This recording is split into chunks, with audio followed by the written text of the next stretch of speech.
ಭೀಮಾ ನದಿಯಲ್ಲಿ ಮತ್ತು ವಿಶೇಷವಾಗಿ ಈ ಸಲ ಭೀಮಾ ನದಿಯ ಸೀನಾ ಕಣಿವೆಯಲ್ಲಿ ಇವತ್ತು ಮಳೆಯಾಗಿ ಈ ಒಂದು ಪ್ರವಾಹಕ್ಕೆ ಇವತ್ತೊಂದು ಸಹ ಕಾರಣ ಆಗಿದೆ.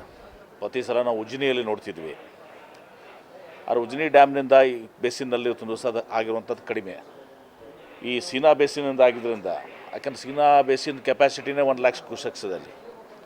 ಅಲ್ಲಿ ಸುಮಾರು 3 ಲಕ್ಷ ಕ್ಯೂಸೆಕ್ಸ್ ಆದಮೇಲೆ ಈ ರೀತಿ ಪ್ರವಾಹ ಉಂಟಾಗಿದೆ.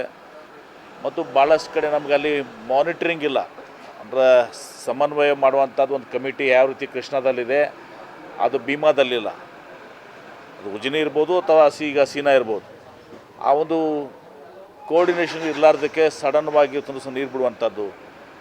ಮತ್ತು ನಾನು ನಿನ್ನೆ ನೋಡ್ತಾ ಇದ್ದೆ, ಹಿಂದೆ ನಮ್ಮಲ್ಲಿ ಒಬ್ಬರು ಪಂಚಪ್ಪ ಕಲಬುರ್ಗಿ ಅಂತ ಜಿಲ್ಲಾ ಪರಿಷತ್ ಮೆಂಬರ್ ಆಗಿದ್ದರು, ಭೀಮಾ ಹೋರಾಟ ಇದರದ ಅಧ್ಯಕ್ಷ ಆಗಿದ್ದರು. ಅವರು 2007ರಲ್ಲಿ KNLಗೆ ಕರ್ನಾಟಕ ನೀರಾವರಿ ನಿಗಮ ಲಿಮಿಟೆಡ್ಗೆ ಒಂದು ಮನವಿಯನ್ನು ಕೊಟ್ಟಿದ್ದರು. ಅನಧಿಕೃತವಾಗಿ ಇವತ್ತು ದಿವಸ ಇವರು ಬ್ಯಾರೇಜನ್ನು ಕಟ್ಟಿದ್ದಾರೆ. ಅಂದರೆ ಬಚಾವತ್ ತೀರ್ಪಿನಲ್ಲಿ ಮಹಾರಾಷ್ಟ್ರಕ್ಕೆ 300 TMC ನೀರನ್ನು ಬಳಕೆ ಮಾಡ್ಕೋಬೋದು ಅಂಥೇಳಿ, ಉಪಯೋಗ ಮಾಡ್ಕೋಬೇಕಂತ.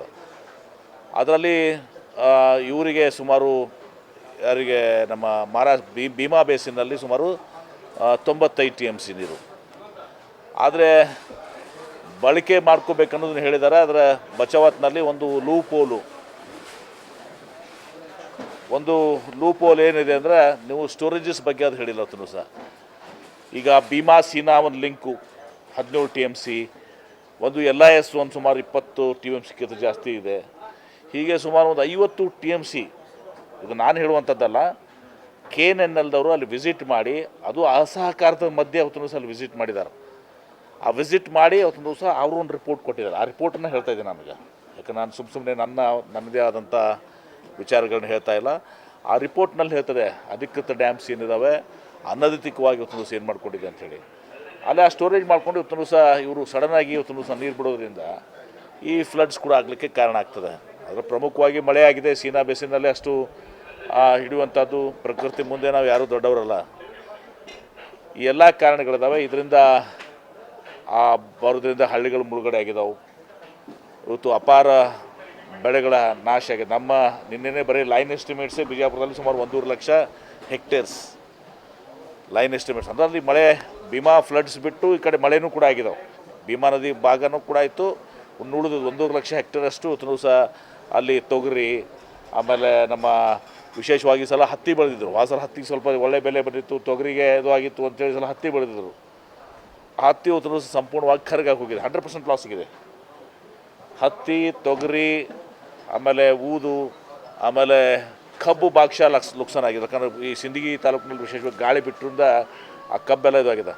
ಇದೆಲ್ಲಕ್ಕಿಂತ ಮುಂದಿನ ನಮ್ಮ ಹಿಂಗಾರಿಯಲ್ಲಿ ಕೂಡ ಈ ಭೂಮಿ ತಯಾರು ಮಾಡ್ಕೊಳ್ಳೋಕ್ಕೂ ಕೂಡ ಆಗೋದಿಲ್ಲ, ಯಾಕಂದ್ರೆ ನೀರು ನಿಂತ್ಕೊಂಡ್ಬಿಟ್ಟಿದ್ದಾವೆ ಅಲ್ಲೆಲ್ಲ.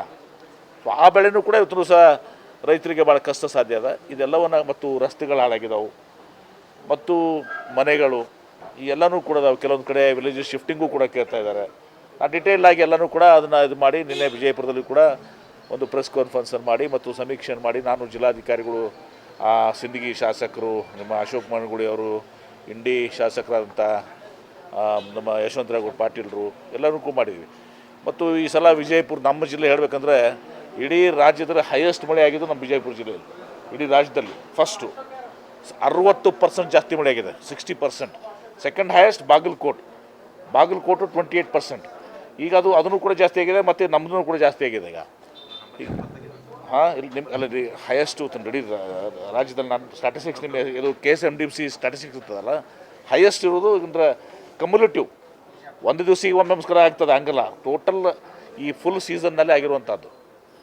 ಗುಲ್ಬರ್ಗಾನ ತೊಗೊಳ್ರಿ, ಬೀದರ್ ತೊಗೊಳ್ರಿ, ಭೀಮಾ ನದಿಯಲ್ಲಿ ಒಂದು ದಿವಸ ಭಾಳ ವ್ಯಾಪಕವಾಗಿ ನಮಗಿಂತ ಜಾಸ್ತಿ ಆಗಿದೆ. ನಮ್ಮಲ್ಲಿ ವಿಶೇಷವಾಗಿ 3-4 ಹಳ್ಳಿಗೆ 2-3 ಹಳ್ಳಿಗೆ ಇವತ್ತು ದಿವಸ ಇಫೆಕ್ಟ್ ಆಗಿರಬೇಕು. ಸಿಂದಗಿ ತಾಲೂಕಿನಲ್ಲಿ ಮತ್ತು ಇಂಡಿ ತಾಲೂಕಿನಲ್ಲಿ ಭೀಮಾ ಫ್ಲಡ್ನಲ್ಲಿ. ಆದರೆ ನಮಗಿಂತ ಜಾಸ್ತಿ ಇವತ್ತು ದಿವಸ ಆಗಿದೆ. ಶೋಲಾಪುರಗೂ ಆಗಿಲ್ಲ ಅಂತಿಲ್ಲ, ಅಲ್ಲಿ ಮಹಾರಾಷ್ಟ್ರದಲ್ಲೂ ಆಗಿದೆ, ಅವ್ರಿಗೂ ಕೂಡ ಪೆಟ್ಟು ಬಿದ್ದಿದೆ. ಇದಕ್ಕೆ ಯಾವ ರೀತಿ ಮುಂದೆ ನಾವು ಕ್ರಮಗಳನ್ನು ಕೈಗೊಳ್ಬೋದು. ಮುಂದೆ ಇದು ಆಗಲಾರ್ದಂಗೆ ಮಾಡಬೇಕಾಗಿದ್ರು ಕೂಡ ಕರ್ತವ್ಯ. ಯಾಕಂದರೆ ಭೀಮಾದಲ್ಲಿ ನಾವು ನೋಡ್ತೀವಿ ಡೆಫಿಸಿಟ್ ಬೇಸಿಸ್ ಅಂತೀವಿ ನಾವು. ಯಾಕಂದ್ರೆ ನಾನು ನೀರಾವರಿ ಸಚಿವನಾಗಿ ಕೆಲಸ ಮಾಡಿದ್ದೀನಲ್ಲ, ಅನೇಕ ಯೋಜನೆಗಳು ಮಲ್ಟಿ ವಿಲೇಜಸ್ ಸ್ಕೀಮ್ಸು, ಕುಡಿ ನೀರಿನ ಯೋಜನೆಗಳು, ಕೆರೆ ತುಂಬು ಯೋಜನೆಗಳು, ಅವು 4 ವರ್ಷದಲ್ಲಿ 2 ವರ್ಷ ನೀರು ಬರೋದಲ್ಲ, 1 ವರ್ಷ ರೀತಿ ಪ್ರವಾಹ ಬರ್ತದೆ, 1 ವರ್ಷ ನಾರ್ಮಲ್ ಇರ್ತದೆ. 4 ವರ್ಷದಾಗ 2 ವರ್ಷ ನೀರು ಇರೋದಲ್ಲ, 1 ವರ್ಷ ಈ ರೀತಿ ಪ್ರವಾಹ ಬರ್ತದೆ, 1 ವರ್ಷ ನಾರ್ಮಲ್ ಇರ್ತದೆ. ಅಂದ್ರೆ ಆ ಯೋಜನೆ ಮಾಡಿದಾಗ ನಮಗಾಗುವಂಥ ಲಾಭ ಕೇವಲ 1 ವರ್ಷಕ್ಕೆ, 4 ವರ್ಷದಲ್ಲಿ ಇದನ್ನು ಕೂಡ ನಾವು ನೋಡಿದ್ದೀವಿ. ಸೊ ಹೀಗಾಗಿ ಅದನ್ನು ಸಮಗ್ರವಾಗಿ ನಾವು ಚಿಂತನೆ ಮಾಡಬೇಕಾಗಿದೆ. ಸುಮ್ಮನೆ ನಾನು ಒಂದೇನೋ ಹೇಳಿಕೆ ಕೊಟ್ಟು ಹೋಗುವಂಥದ್ದಲ್ಲ, ಎಲ್ಲನೂ ಕೂಡ ಅರ್ಥೈಸ್ಕೊಂಡಿದ್ದೀವಿ. ಈಗ ಮುಖ್ಯಮಂತ್ರಿಗಳು ಬರ್ತಾ ಇದ್ದಾರೆ, ಶರಣ್ ಪ್ರಕಾಶ್ ಪಾಟೀಲ್ರು ಮತ್ತು ಪ್ರಿಯಾಂಕ್ ಖರ್ಗೆ ಅವರು ನಿನ್ನೆನೂ ಕೂಡ ಮಾತಾಡಿದರು.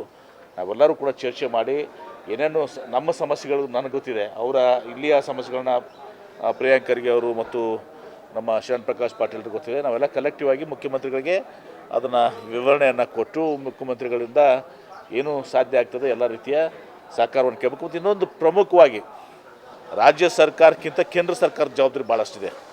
ಆ ಕೇಂದ್ರ ಸರ್ಕಾರ ಮೇಲೆ ಹಾಕ್ತೀನಿ ಅಂತ ಹೇಳಲ್ಲ. ನಾವು ನೋಡಿ NDRF ನಾಮ್ಸ್ನಲ್ಲಿ ಏನು ಕ್ರಾಪ್ ಲಾಸಿಗೆ ಏನು ಪರಿಹಾರ ಸಿಗ್ತದೆ, 2 ಹೆಕ್ಟರ್ಗೆ ಸುಮಾರು 1 ಹೆಕ್ಟರ್ಗೆ ಸುಮಾರು 8,500 ರೂಪಾಯಿ, 2 ಹೆಕ್ಟರ್ನ 17,000 ರೂಪಾಯಿ.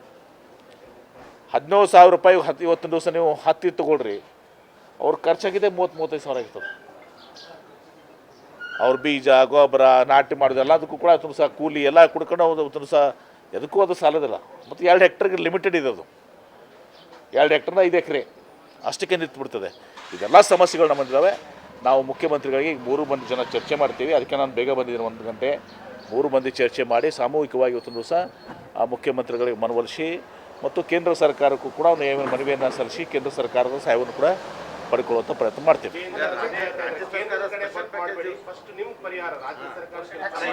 ಈಗ ನೋಡಿ ಅದ್ರ ಮಾತು ಚರ್ಚೆ ಮಾಡ್ತೀವಿ ನಾವೀಗ. ಈಗ ಇಷ್ಟೆಲ್ಲ ಕೇಂದ್ರ ಸರ್ಕಾರದ ಯಾರು ಹೇಳಿದ್ರು? BJP ಹೇಳ್ತಾರ? ವಿಜೇಂದ್ರ ಹೇಳ್ರಿ. ಅಲ್ಲಿ ಅಪರ್ ಭದ್ರಾ ಯೋಜನೆ ಗೊತ್ತಲ್ಲ, ಏನಾಗಿತ್ತು ರೀ? ಎಷ್ಟು ಘೋಷಣೆ ಮಾಡಿದರು? 5,000 ಕೋಟಿ ಕ್ಯಾಬಿನೆಟ್ನಲ್ಲಿ, ಕೇಂದ್ರ ಕ್ಯಾಬಿನೆಟ್ನಲ್ಲಿ ಅಪರ್ ಭದ್ರಾ ಯೋಜನೆಗೆ ಬಂತ? ನ್ಯಾಷನಲ್ ಪ್ರಾಜೆಕ್ಟು ಬಂತ? ನಮ್ಮ ಟ್ಯಾಕ್ಸಸ್ನಲ್ಲಿ ನಮ್ಮ ಡೆವಲ್ಯೂಷನ್ ಕೊಡೋಕೆ ಇರ್ತಾ ಇರಲಿಲ್ಲ ಸರಿಯಾಗಿ. ಹೇಳ್ರಿ ವಿಜೇಂದ್ರಗೆ, ಹೋಗಪ್ಪ ಅಪರ್ ಭದ್ರಾ ತೊಗೊಂಬ ಅಂತ ಹೇಳ್ರಿ ನೋಡೋಣ. ಎಷ್ಟು ವರ್ಷ ಆಯ್ತು ರೀ? ಈಗ 5 ಲಾಸ್ಟ್ ಬಜೆಟ್ ಅಲ್ಲ, 4-5 ವರ್ಷ ಆಯಿತು. ಸುಮ್ಮನೆ ರಾಜಕಾರಣ ಮಾಡುವಂಥದ್ದು. ಅದೇ ಪ್ರಿವಿಯಸ್ ಟರ್ಮ್ನಲ್ಲಿ ಗೊತ್ತಾಯ್ತಲ್ಲ ಯಾವ ರೀತಿ ಕೇಂದ್ರ ಸರ್ಕಾರ ಇರ್ತದೆ ಅಂಥೇಳಿ. ನಮ್ಮ ಟ್ಯಾಕ್ಸ್ ಡೆವಲ್ಯೂಷನ್ ಏನಿದೆ ಅದನ್ನೇ 14ನೇ ಫೈನಾನ್ಸು ಮತ್ತು 15ನೇ ಫೈನಾನ್ಸಲ್ಲಿ ಸುಮಾರು 60,000 ಕೋಟಿ ರೂಪಾಯಿ ಡಿಫ್ರೆನ್ಸ್ ಇದೆ. ಹೇಳಿ ಅವ್ರಿಗೆ, ವಿಜೇಂದ್ರಿಗೆ. ಮುಟ್ಟಾಳು ಯಾರು ನಿಮ್ಗೆ ಗೊತ್ತಾಯ್ತಲ್ಲ? ಅಪರ್ ಭದ್ರಾ ರೊಕ್ಕ ಕೊಡಲಾರ್ದವ್ರು ಮುಟ್ಟಾಳ್ರು. ನಮ್ಮ ಡೆವಲ್ಯೂಷನ್ದಲ್ಲಿ 14ನೇ ಫೈನಾನ್ಸ್ 15ನೇ ಫೈನಾನ್ಸ್ದಲ್ಲಿ ನಮ್ಮ ರಾಜ್ಯಕ್ಕೆ ಬರಬೇಕಾಗಿದ್ದು 60,000 ಕೋಟಿ ಕೊಡಲಾರ್ದಂಥವ್ರು ಮುಟ್ಟಾಳ್ರು. ಮುಖ ನೋಡ್ಕೊಂತ ಹೇಳ್ರಿಗೆ, ನಾವು ಮುಟ್ಟಾಳ್ರಿದ್ದಾರೆ, ಮತ್ತೊಬ್ರಿಗೆ ಏನು ಮಾತಾಡ್ತಾರೆ ಮುಟ್ಟಾಳ ಅಂಥೇಳಿ. ಕ್ಷಣ ಕ್ಷಣದ ಸುದ್ದಿಗಳಿಗಾಗಿ ಫ್ರೀಡಂ ಟಿವಿ ಸಬ್ಸ್ಕ್ರೈಬ್ ಮಾಡಿ, ಲೈಕ್ ಮಾಡಿ ಹಾಗೂ ಫಾಲೋ ಮಾಡಿ. ಹೊಸ ಸುದ್ದಿಗಳ ನೋಟಿಫಿಕೇಶನ್ಗಾಗಿ ಬೆಲ್ ಐಕಾನ್ ಮೇಲೆ ಕ್ಲಿಕ್ ಮಾಡಿ.